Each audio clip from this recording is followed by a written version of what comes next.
Good afternoon and welcome, folks. I'm Tom Sinclair, and this is That VidBlaster Guy. I am so delighted to be here with you today. I am coming to you on vacation from Navarre Beach, Florida, which is up in the panhandle of Florida, USA, obviously, where we've got thunderstorms rolling around in the background. We're coming to you off a wireless connection, the Verizon MiFi little wireless device, which is generally pretty effective and accurate and reliable, but today we seem to be having a few issues with it. But so far we've been up and streaming consistently for a few minutes, and appreciate the guys, Lars and Martin, helping me with the pre-show. I'm really excited about the show today. The show is, typically we'll have a guest on the show, but today's guest is VidBlaster itself. You remember the premise of this show is that one man with one PC can do one awesome broadcast. Well, here I am on vacation in a rented beach cottage up on the floor. I had hoped to get the sound in the picture behind us, but as you know, backlighting is just horrendous, and no matter how I adjusted the cameras, I just couldn't get a good picture that would show me and the background at the same time. But we're having a great time on vacation. We're swimming. We're not swimming with dolphins, but we're seeing lots of dolphins and doing some fishing and enjoying the beach and just having a great holiday. But I couldn't let this week go by without bringing in our special guest, VidBlaster. As you recall, we kind of have three basic themes for the show. We're surrounding ourselves with folks that do VidBlaster in certain ways. They're talk shows, internet TV talk shows, and we've had a couple of guests on to talk about that. There's sports broadcasting, and we've had a couple sports broadcasters on to talk about that. And then there's church broadcasting, and we've had some church guys on to talk about that. But we don't have a guest today. We're going to go to VidBlaster, the newest beta version, version 2.21, which just came out this week and has two, I think, sea change features, things that are going to set VidBlaster up on a pedestal. Well, you know, you see it set up on the pedestal, a lot of folks will take pot shots on you. And yes, we acknowledge VidBlaster is not perfect, but hey, no software out there is perfect. But, and you know, additionally, you can't be on the cutting edge without occasionally cutting your finger. And that's what's happening here. Oh golly, we're having a little flicker of the lights. Hopefully, if we lose power, we can come back on for those of you that are watching live. If you are watching live, we hope you'll join us in the chat room. If you're watching on Bambuser or YouTube, we missed you, and we hope you'll tune in Tuesdays, 2 o'clock Central Time each week when we talk about this. But VidBlaster 2.21, oh golly, going back probably 2 years or more, when the very first instant, well, even before the very first instant replay came out. We're on instant replay version 3 right now. But before version 1 came out, all sorts of folks were peppering Mike Versteeg, the developer of VidBlaster, with requests for instant replay and slow motion replay and the ability to store clips and be able to play them back later at halftime or in between periods if you're in hockey or whatever it was. And obviously this is primarily a sports broadcasting feature. And a couple of years ago, Mike came out with video replay. He didn't call it Video Replay 1 because there wasn't a Video Replay 2. So he came out with Video Replay, and basically it was sort of a rolling recorded video of the last 30 seconds of whatever source was assigned to that module. And it was really cool. Unfortunately, it used RAM to store its 30 seconds in, and so if you didn't have a lot of RAM, or if you were running a 32-bit system, or if you were running more than one instant replay, you tended to run out of RAM pretty quickly. And if you were running a higher resolution than 640 by 480, boy, you could slam into that RAM gate pretty quick. There was a lot of discussion about that, and so Mike went back to the drawing boards and came up with Video Replay version 2. Version 2 used hard disk drive space, which could be virtually unlimited if you've got a terabyte hard drive. It did suffer from a little bit of delay sometimes because you had a lot of things accessing your hard drive. You might be recording, you might be streaming, you might have a video working in the player, things that the hard drive needed to be moving back and forth in order to find. Adding an extra hard drive seemed to help. The advent of the solid-state drives at a price that people could afford helped a lot. Those of us that were running Windows 64-bit with a lot of RAM in our systems experimented with some RAM disks, and that tended to help a lot too. But it still wasn't slow motion. It still wasn't the ability to save a clip. Well, for those of you, again, who don't know this story, it's a great story. About, maybe 2 months ago? Maybe 9 weeks, 12 weeks ago? It hasn't been very long. Mike Versteeg put out on the VidBlaster forum a request to the users of VidBlaster. What would you like me to work on now? What an awesome question. I mean, goodness gracious, for folks to put it out there and say, all you folks out there, tell me what's important. And I must confess, when that came down the pike, when that question was raised, I was ready to lobby anybody and everybody I could think of to say, instant replay, slow motion, recorded clips, playlist, let's put this together. This is going to be awesome. And, you know, folks from the talk show background or the church broadcasting background or some of the other backgrounds that are users of VidBlaster, not sportscasters, we're like, you know, ho-hum, how is that really going to help us? You know, where are we going to see the benefit from it? And I understand that, and I'm certainly sympathetic to that. And, you know, obviously we're doing this VidBlaster show to appeal to a lot of different segments of the VidBlaster audience. But from a sports standpoint, this is going to open a whole new market for Mike in software sales, because this suddenly puts VidBlaster in a class way above its competition in terms of software switchers and moves it up into the competitive with the $15,000, $20,000, $30,000 TriCasters and other programs that do the same kind of thing. So this is huge. This is awesome. This is incredible. I can't wait to start talking to some of the folks out there in sports broadcasting. I'm a VidBlaster reseller, as you know, and so I'm interested in you know, talking to folks in basketball and baseball and football and hockey and soccer and saying, hey, guess what we can do now? Well, enough talk about this. I put together a little demo earlier about this new Instant Replay 3, and it comes, unlike the other versions, it comes in more than one module. There ultimately will be 3 different modules: a replay controller, a replay playlist, and replay source. And currently the playlist has not been released. Mike is releasing it just a little bit at a time so that people can play with it and kind of learn what it can do and make suggestions about ways to improve it, find any bugs that might be there. But I've put together a little demo of Video Replay 3. Last night, my son Jordan and I sat down and played with it and tried to figure it out and said, okay, how would we use it in these situations? And he and I played. Well, enough. Let me just show you the video. Hold on just a second. Let me get this queued up. Welcome to That VidBlaster Guy. I'm Tom Sinclair, your host, and this is a tutorial of VidBlaster's new Video Replay 3, the 3rd generation of Video Replay in VidBlaster. You can download a free trial version of this from the VidBlaster forum. That's at forum.vidblaster.com. Go to the download section and select version 2.21. That's the latest beta, and that's what we're using. That's what we've got on the screen. Generally, it starts with a default profile. However, we've loaded this one with a few extra modules just to save a little time here.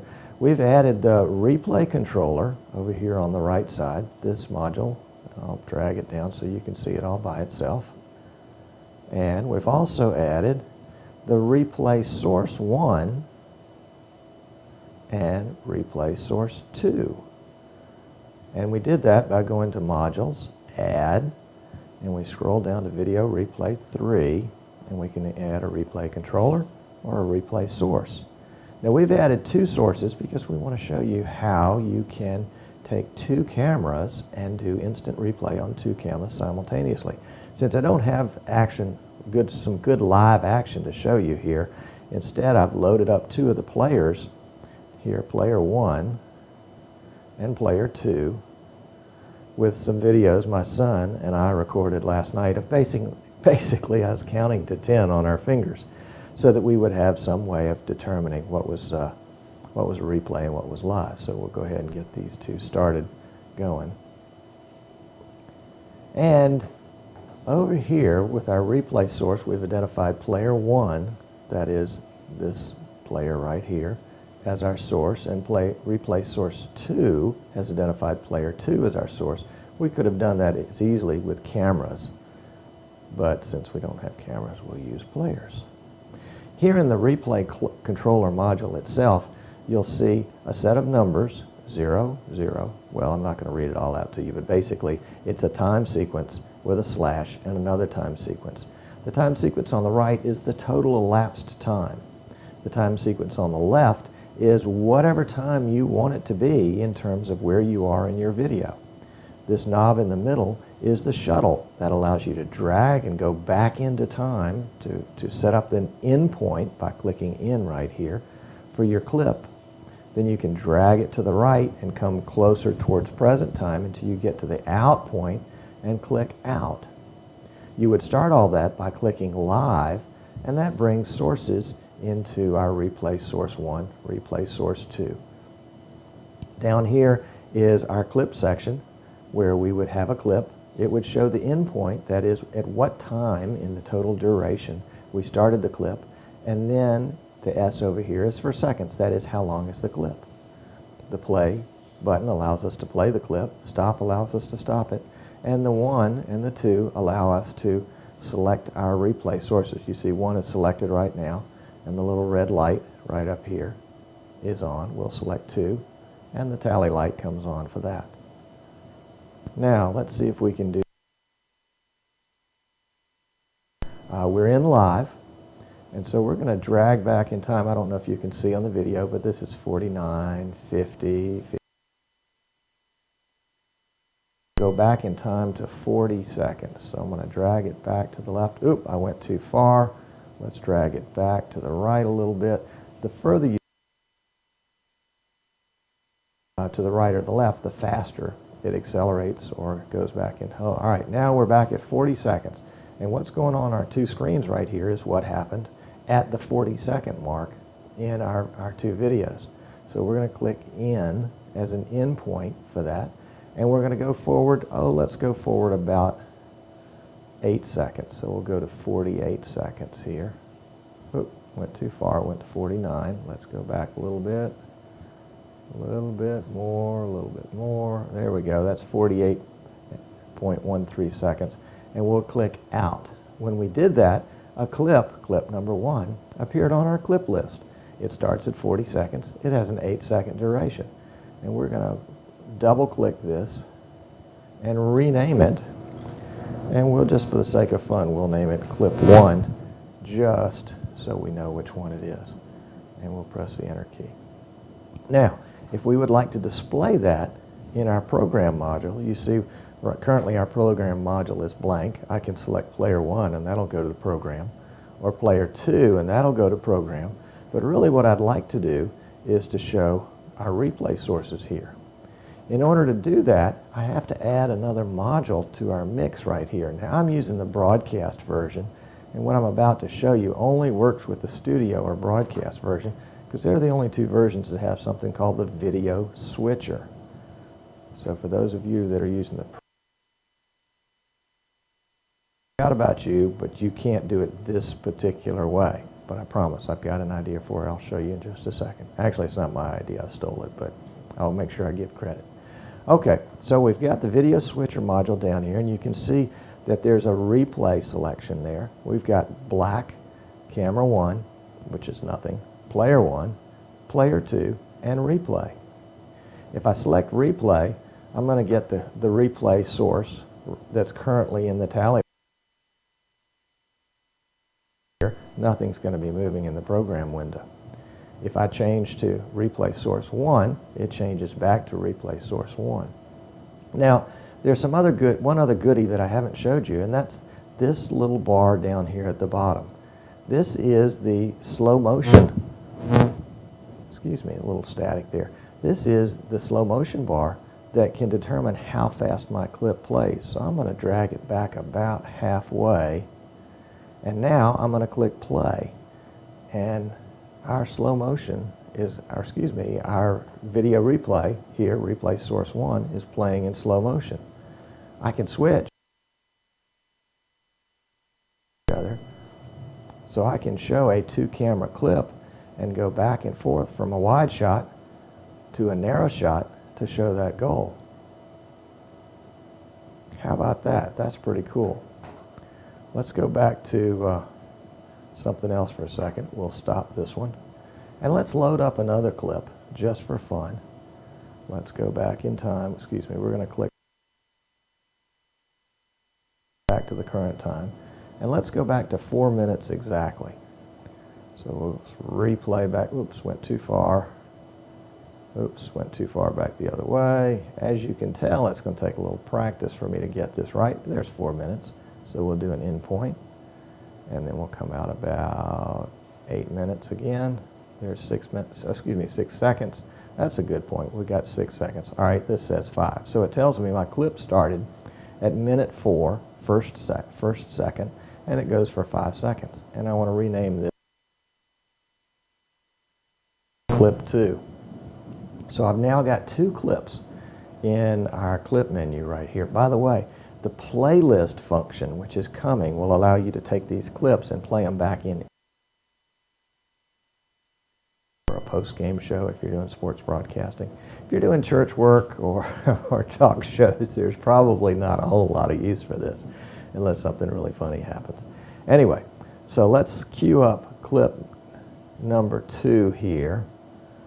And we'll start with player number 1. And let's select, we're going to start it playing, and we're going to go to replay, play. And actually, even though it says 5 seconds over here under the duration of the clip, it will play on infinitely. But I know that 5 seconds was really the event that I wanted. So I'm going to go back as if I were going back to a live shot. You see that's my live shot in player number 1 right here. I'm going to stop what's going on over here. I'm going to go back to clip number 1 and say, hey, let's watch that earlier one again, because it was really similar to the one we just did. So I'm going to go play, get it started, come down. Well, you know what? I really want to go even slower because I'd like to do frame by frame and show you exactly the action of that finger coming out. Let's this other clip. That is a frame-by-frame instant replay. Goodness gracious, you could do your golf swing on that one. All right, let's go back to our live, quote-unquote. And now, if you have the Pro version, the home version, you'll have to come up here to Modules, click Add, come down to Video Effect, and my hat is off to Sheldon Neal with Slice Network, on the show a couple of weeks ago, who figured this out, and I asked him and he said, yep, this is how you do it. So we're going to use the replay controller. I think this is how we did it, and we're going to select now anything that's in the replay controller. We'll select that one so that it's active in the window. We'll play it. So anything, let's speed this up a little bit so we back and forth between our 2 clips. Excuse me, not our 2 clips, but these are 2 cameras that are synchronized in slow motion together, so we can go back and forth between them. Just a matter of clicking them. And again, if we want to go back to live, player 1 we're saying is our live shot. Excuse me, switch over to clip number 1. And we'll play that by clicking Video Effect right here. We now have our instant replay in the program module. Very good. Hats off to Sheldon Neal. VidBlaster broadcast version, and you can do it also with the studio version and use the video switcher, or anybody, regardless of what edition of VidBlaster you're using, home, pro, studio, or broadcast, you can use to have the instant replay in there. Now, we'll be doing some more work with this as we figure out some of the strengths and weaknesses of it, but this has been Video Replay 3 in VidBlaster version 2.21. I'm Tom Sinclair, the VidBlaster Guy. Hope you enjoyed this demo. Catch it. Oh, by the way, catch us, Tuesdays live at 2 p.m. on thatvidblasterguy.com. And check out some of our other videos on YouTube.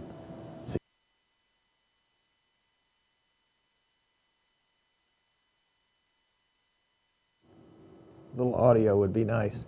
How about that? I want to drink a toast to Mike Versteeg for doing an incredible job. Obviously, it's a work in progress. There's some bells and whistles to be added and a couple of bumps to be smoothed out.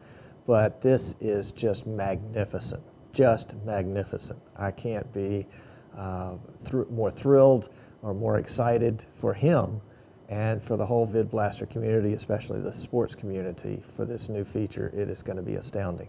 Now, one of the features that's yet to come is the the replay. Whoa, golly, what's the name of it? I'm gonna have to go look. I'm just overwhelmed with excitement right here.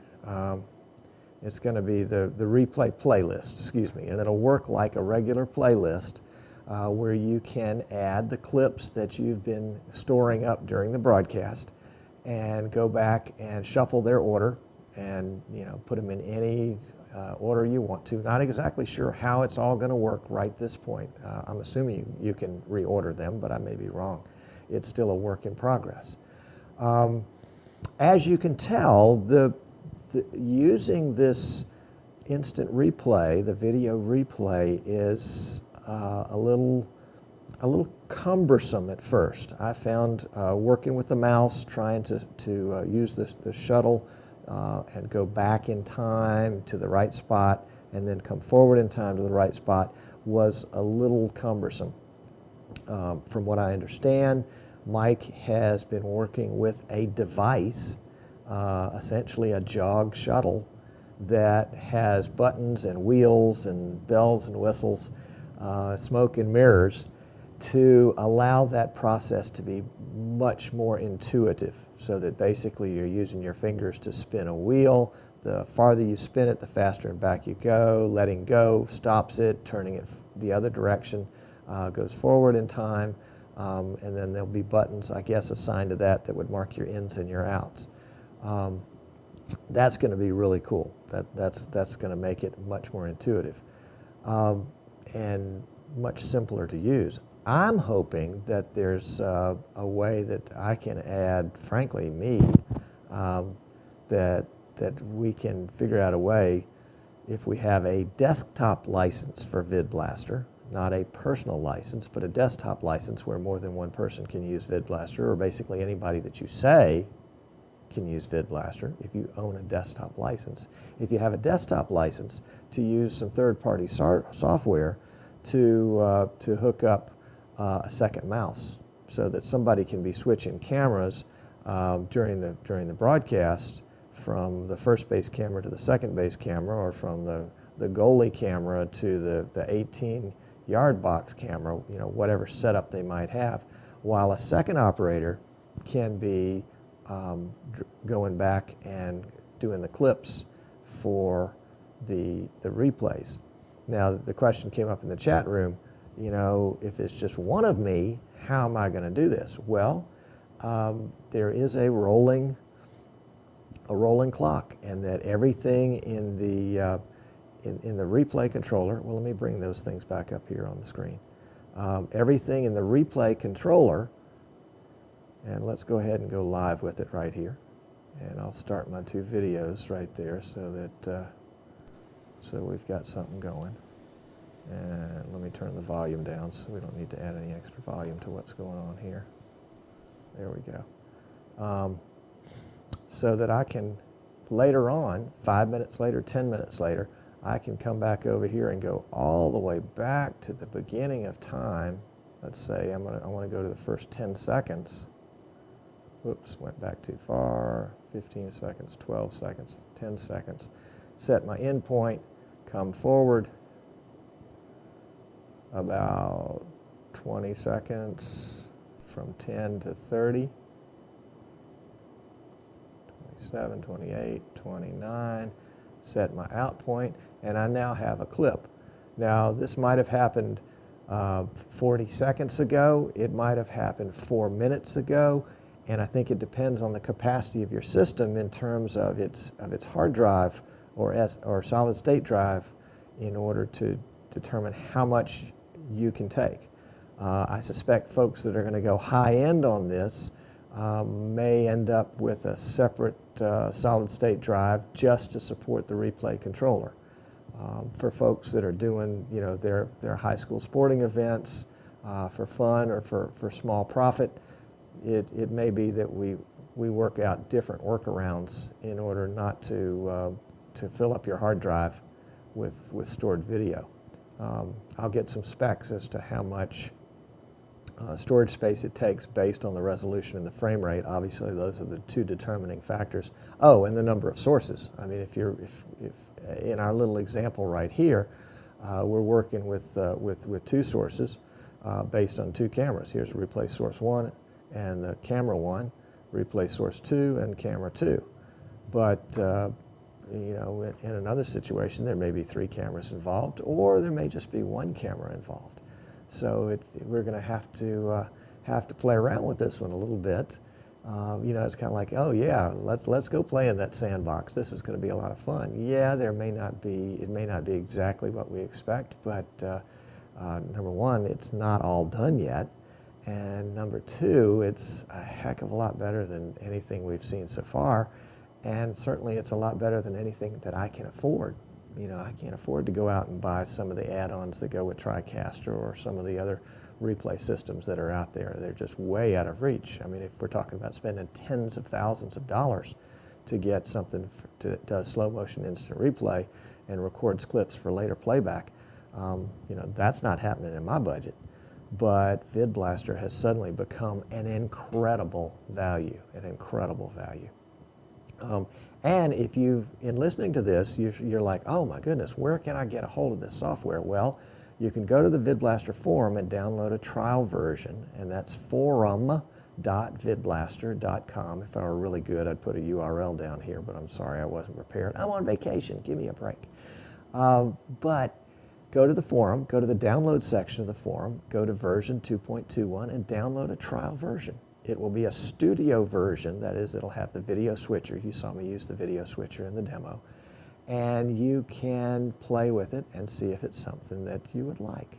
If you would like it, you can come back to me and I would be happy to sell it to you, as well as provide telephone support. All of my clients get my cell number. You can call somebody at 7 o'clock on a Friday night when you're about to do a basketball game and things aren't working right. Can you imagine being able to talk to a live person? Not so. Now, I don't intend any slant on VidBlaster, the company, but you can't call VidBlaster at 7 o'clock on a Friday night. It's just not going to happen. In fact, I don't think you can call them at all. I think the forum is the primary means of support for VidBlaster. So you can post a note on the forum and maybe somebody will get back to you in a few minutes or a few hours or a day. You just never know.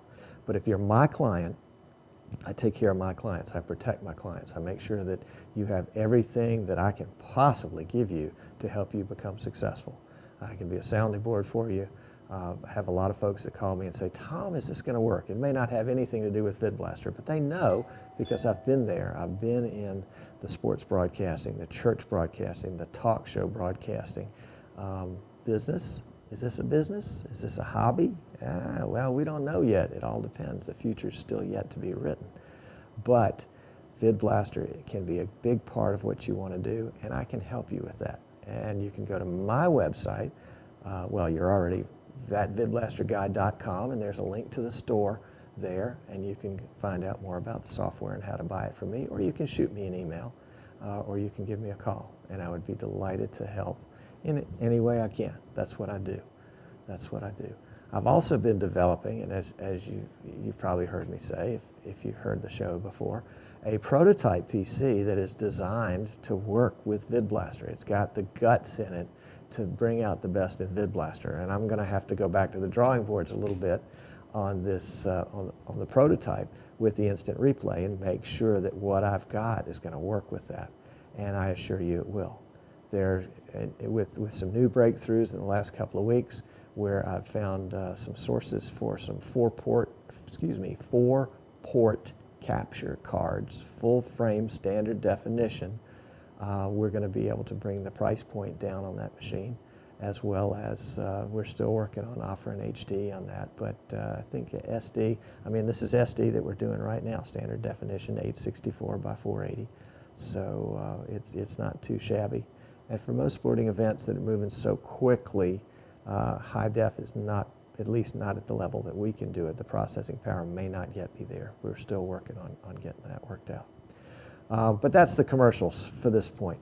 The other part of version 2.21 that I'm just really, really excited about too, and some people would dismiss it and say, oh, that's no big deal, is the change that allows you to, built into VidBlaster, set the encoding method, the codec, for H.264. Now, that is significant for a lot of reasons, but what happens behind the scenes with VidBlaster, if you're using the Stream 2 in your streamer and you're streaming to Flash Media Encoder, and you're putting in your publishing point or your stream name or all that basic information, you now have the option to switch over and not use just the VP6 codec, but you can use the H.264 codec. I discovered the H.264 codec back when I was doing sports broadcasting several years ago, and I had a slow DSL connection where the best I might get on an uplink was going to be about 350 kbps. It was just terrible. And as you know, you're supposed to leave yourself some buffer space and only use about half what the available is, and I was probably using 300 most of the time and only had 350 available. And I found that the H.264 codec gave me a higher quality video image, a video picture, at the same rate as the VP6 codec gave me for a little lesser quality. And I'm all about doing the best quality I possibly can. Now the downside to that was that H.264 used a little bit more CPU horsepower. So if you have a system that is marginal on horsepower, H.264 may not be the way to go. But if bandwidth is your limiting factor, and you can't get all the bandwidth you want, but you want your stream to look the very best it can, the H.264 codec, in my opinion, this is my opinion, you get what you pay for, but my opinion is that that codec provides the highest quality image. But here's the real icing on the cake. And again, I'm not an expert in this category, so you'll want to verify what I'm saying independently. But from what I understand, the H.264 codec is the codec that can be, that when a stream is encoded with H.264, that stream can be viewed by iPhones and iPads. Now, not all CDNs, content delivery networks, have the ability to pass that through in that way. But from what I understand, most do. Some do, some don't.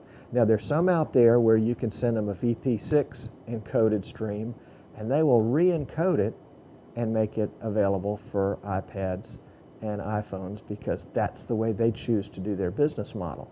But if you are paying for streaming, if you're paying for a streaming service, so you don't want any ads, you want just it to be whatever it is, and you control everything about it, you are going to pay more to have a VP6 stream re-encoded to H.264.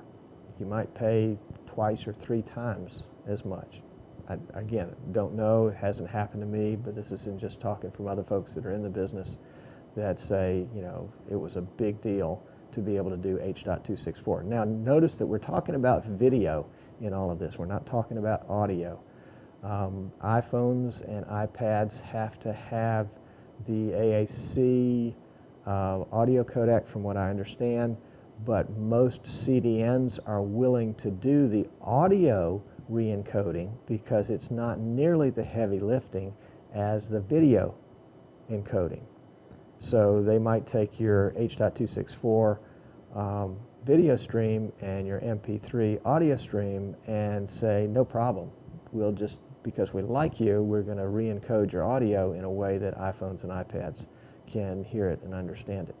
And I've had several clients that I've been working with for years that this was a big deal. This was one of the reasons why they weren't able to do everything with VidBlaster that they wanted to do, because they were having to run Flash Media Live Encoder as a separate visible software program in order to make the selection of H.264. And several folks, including myself, have been badgering poor Mike Versteeg and making his life miserable, saying, please, please, please, please, please give us this option. And he did. And it's a real treat. And my hat's off, tip of the hat to Mike on that one. It's what was needed at the right time. And I think that's going to be a huge thing too. I think for folks that do a lot of streaming, and you know, you just never know where people are going to be watching you. I was talking to somebody the other day, and they were streaming American football, high school football, and they said that people were in the stands. They were live. People paid admission to the game, were in the stands watching the game live and watching it on their smartphone because they could see it on their smartphone, and it happened to work in that case. It worked with iPhones. In fact, some people had iPads, 3G or 4G iPads. I said 4G iPad? Anyway, for sure it was a 3G iPad.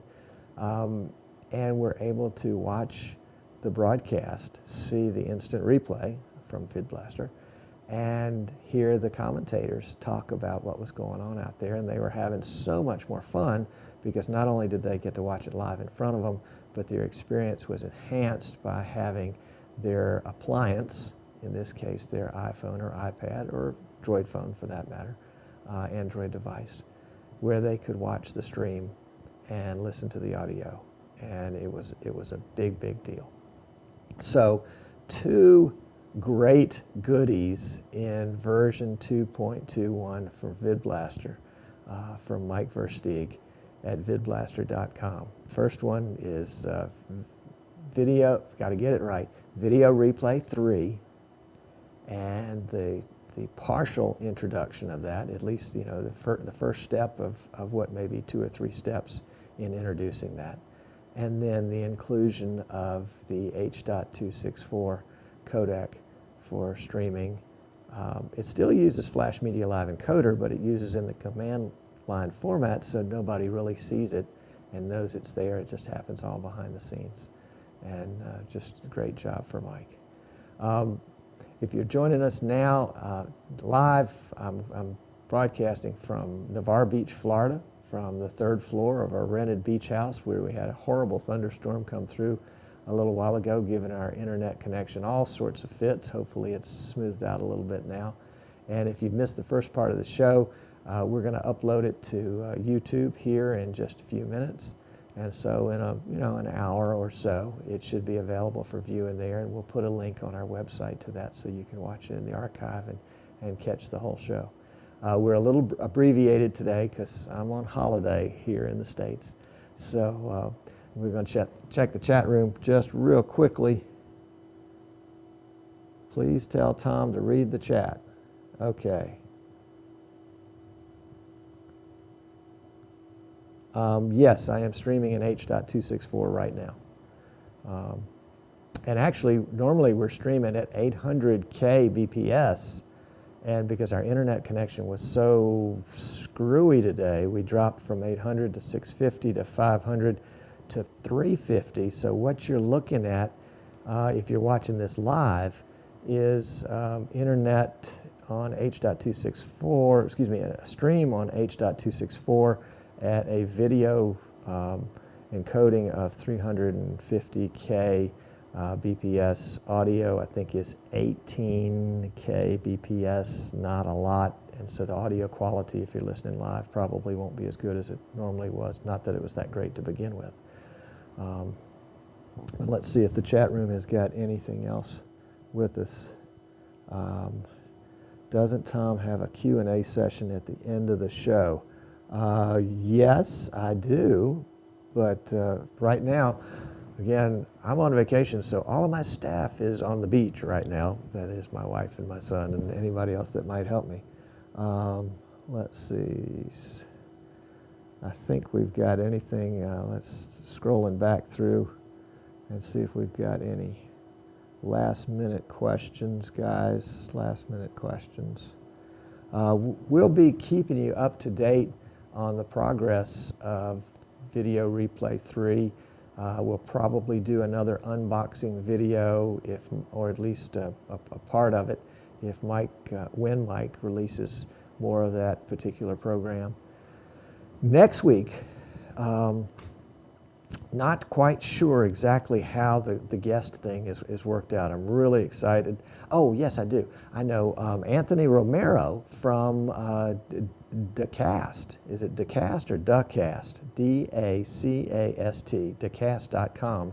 They do our streaming for us. I mean, we pay them, but nevertheless. He's going to come on the show as our guest and talk about streaming from a CDN perspective. So it'll be really great. You'll want to come in and be a part of that show. If you have any questions, again, I'm still not quite as confident on all of this as I'd like to be, so I'm taping my interview.